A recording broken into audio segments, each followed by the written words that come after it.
Kagabi po, patay sa bundol ng motorsiklo ang isang lalaking tumawid sa EDSA sa Caloocan. Ang biktima tinutugis pala dahil sa hinalang pagnanakaw. Nakatutok si Chino Gaston, exclusive. Dakong alas 9 ng gabi ng Biyernes Santo, nakaabang sa EDSA sa Caloocan ang mga barangay tanod.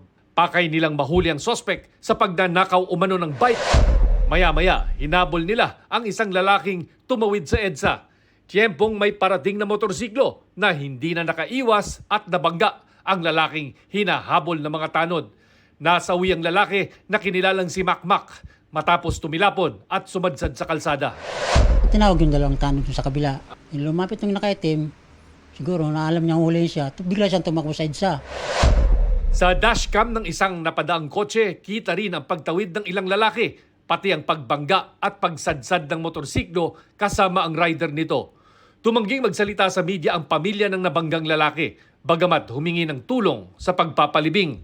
Tumanggi ring magpaunlak ng panayam ang traffic sector ng Caloocan Police na patuloy raw na nag-iimbestiga. Sinisikap naming makunan ng pahayag ang nakabanggang rider na naospital dahil sa mga galos sa katawan. Isa sa ilalim ang rider sa inquest pag nakalabas na ng ospital. Para sa GMA Integrated News, Chino Gaston, nakatutok, 24 oras. Isang lalaki na stroke ang nasawi na matap sa nasunog na bahay sa Navotas. Nakatutok si Bernadette Reyes.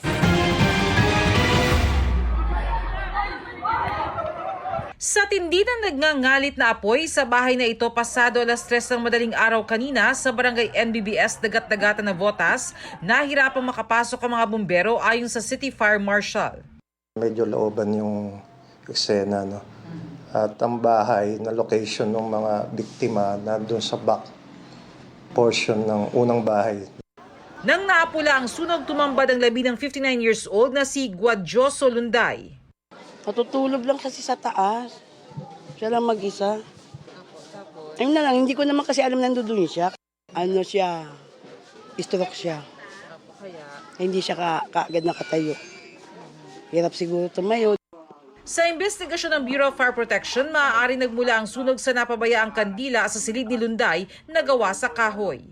Wala silang kuryente kaya kandila daw yung ginagamit nila. So may kandila doon sa second floor kung saan natutulog yung biktima. Sa kabila ng magkakadikit na bahay sa lugar na ito, napigilan ng pagkalat ng apoy sa tulong ng mga firewall.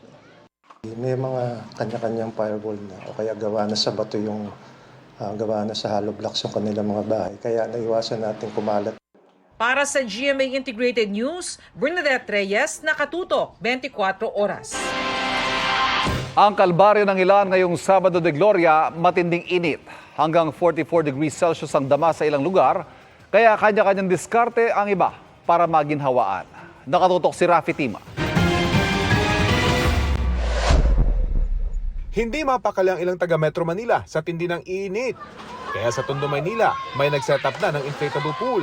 Kasi wala kaming pera eh. Ito lang ang kakayanan namin. May mga naligo na rin sa Ross Boulevard. Sa mga nagpepenitensya sa Rosario, Cavite, kalbaryo ang init kaya may hinimatay. Dinala sila sa covered court para bigyan ng atensyong medikal. Batay sa datos ng Pag-asa, muling umabot sa dangerous level o mahigit 42 degrees Celsius ang naitalang heat index o damang init sa 6 na lugar sa bansa. Pinakamataas sa Dagupan City, Pangasinan. Maaaring magdulot yan ng heat cramps, heat exhaustion o heat stroke. Sa Pasig River, may nakapaskel sa tulay na may parusa ang pagligo rito. Kaya ang isang batang aming inabutan, nagtampisaw sa baha sa ilalim ng underpass sa Loton. Hindi ka ba pinagbabawalan na maligo dito? Anin na ako mama ko. Pinapagalitan ka ng mama mo? Oo. Ba't ka ba? Huwag ka na maligo dyan. Huwag na ako maligo. Para di mainitan, sa bench sa ilalim ng kawayan naman nananatili si Lola Ana. Pag nasa loobo kayo, ano nangyayari?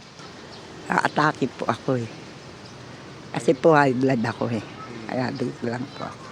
Para sa GMA Integrated News, Rafi Tima, nakatutok, 24 oras. Ilang kababayan natin ang dumayo sa Tagaytay para sana magpapresko ngayong Sabado de Gloria. At nakatutok doon live si Jonathan Andang. Jonathan, marami ba tao? Pia, ngayong gabi lang nagsimulan lumamig dito sa Tagaytay City pero kaninang umaga medyo mainit ang panahon dito. Ang dami pong mga turista ngayon dito sa may Tagaytay at ang sabi ng LGU, simula ng Huwebes Santo ay halos 1 milyon na yung tourist arrival nila rito. Mahangin pero tirik ang araw kanina sa Tagaytay City. Kaya ang magnanay na ito mula Pasig naka-sleeveless at di na nag-jacket. Props. It's only props. Ang init po, glowy po ang tirik ng araw. Tiis ganda naman daw si Karen sa kanyang dress. Kasi po maganda. Kasi po maganda ako. Portable fan naman ang panlaban ni Katrina sa init. Mainit po kasi yung panahon. Pero umexpect ka ba na malamig? Oo, kasi alam mo. Pero okay lang, hangin naman. Umaga pa lang mahigit 2,000 na ang turista sa People's Park. Mas maraming bisita sa Picnic Grove kung saan may mga nag-zipline, horseback riding at nag-picnic. Medyo mainit ng panahon mainit daddy, kaya nag-ice candy. Pero malamig ang hangin. Naka-face mask ang mga bata sa gitna ng outbreak ng pertussis o whooping cough dito sa Cavite. Para hindi rin makahawa or hindi siya mahawa. Yun nga, yung sakit na pertussis. Sabi ng Tagaytay LGU, wala pang naitatalang kaso ng pertussis dito sa lungsod. Dagsa na rin ang mga tao sa pamosong amusement park na ito sa Tagaytay. Patok ang mga extreme rides, mapabata man o matanda.